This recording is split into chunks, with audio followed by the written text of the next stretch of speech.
what's up, y'all? It's me, Nate Almighty, aka the Global Dark-Skin Ambassador.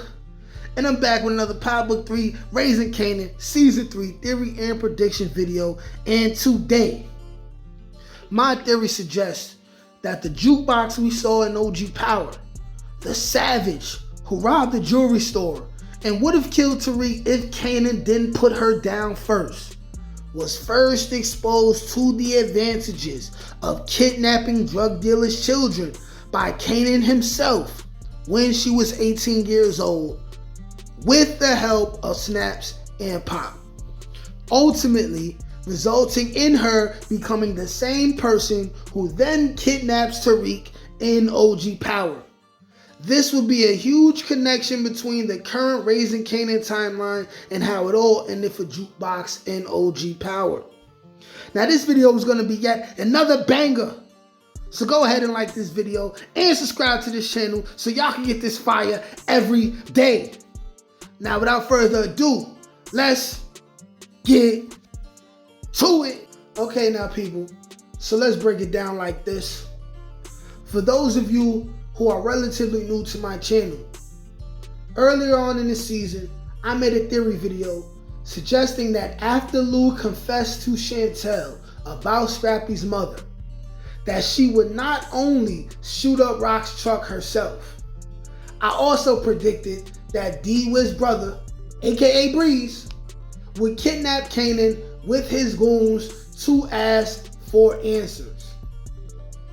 Being that Lou just killed Chantel at the end of episode 7, it's safe to say that part of my theory was definitely true, but the rest of it did not age very well at all. And I can humbly admit that. Now with that being said, I still found myself wondering, so who kidnaps Kanan this season then? Who could it be?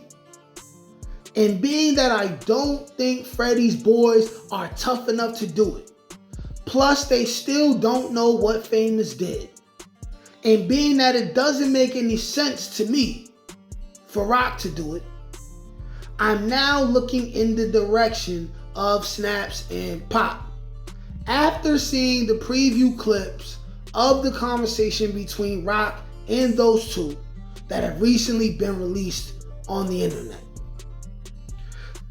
Because I get into before I get into Jukebox's role in all of this, I just want to remind everyone that Snap and Pop have shown zero fear of Rock at all and would definitely be the most capable of kidnapping Kanan.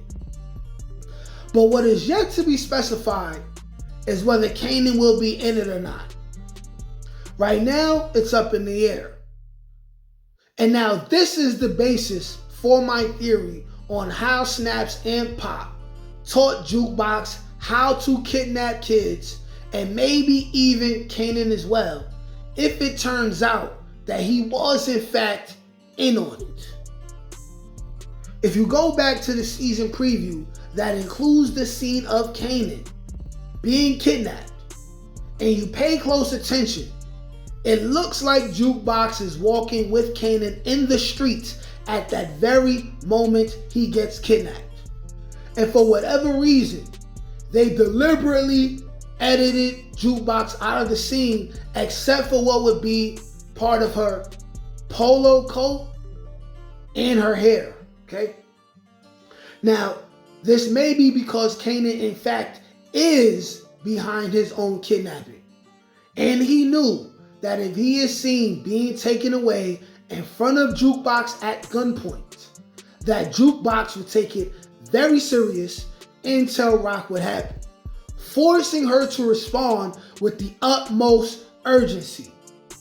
This would likely take place after Marvin has already began shaking down the courier delivery workers of Kanan and Ronnie, which then in turn would mean it's taking money out of Snap and Pop's mouth. And even though in episode 7, we seen Jukebox and Kanan argue, Jukebox is very protective over Kanan and very bossy over him. She's not done with Kanan, and she is not going to give up on Kanan. That's her brother, okay? Her little brother at that, right? So she could easily run into Kanan on the block after finding out about him and Crystal. And also because she is working as a double agent, spying on him for Rock. And she could then become the witness to Kanan's kidnapping right then and there.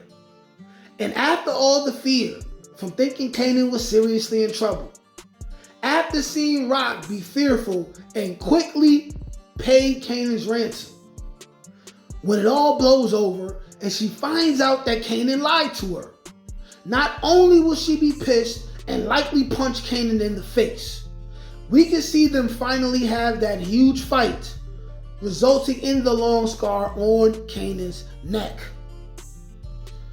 But with Jukebox's advanced criminal mind that she likes to downplay, and she likes to act bougie and act like police, she will then get turned on to kidnapping people herself and holding them for ransom, because she sees the profitability of it all. After seeing how quickly Rock paid Kanan's ransom, it's also very possible we will see an event where Jukebox decides to kidnap somebody.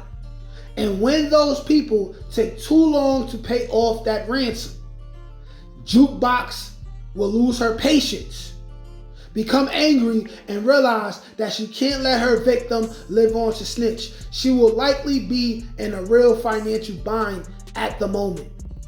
She would then brutally kill her victim, likely in front of Kanan in the coldest way he had ever seen, giving him PTSD from this moment on, right? Maybe she even kidnaps Crystal and kills her in front of Kanan, right? Because there is a possibility we can see that for the end of the season. And then, as Jukebox got older and joined the force, she just never stops hitting licks. And this is why, when she took Tariq hostage, Ghost and Tommy sprang into action. This is why Kanan, who loved Tariq like a son at this point, decided he had to kill Jukebox right then and there, because he knew Jukebox was really like that. And we may find out that it's partly Kanan's fault.